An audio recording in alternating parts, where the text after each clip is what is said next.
বারবার অভিযোগ দিয়েছি, বারবার অভিযোগ নয় স্পষ্ট প্রমাণ সহ দলিল দিয়ে এসেছি।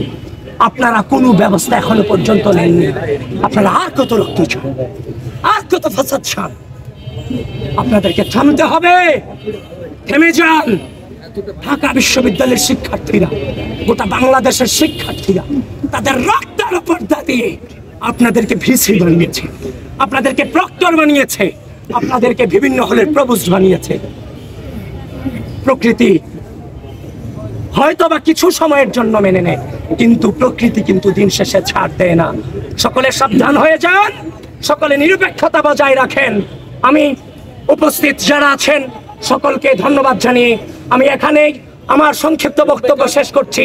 আমি কিচ্ছু বুঝি না, আমি শুধু একটা জিনিসই বুঝি, ডাকসু নির্বাচন হবে এবং সেই নির্বাচনে বাংলাদেশ জাতীয়তাবাদী ছাত্রদল ভূমিধস বিজয় অর্জন করবে।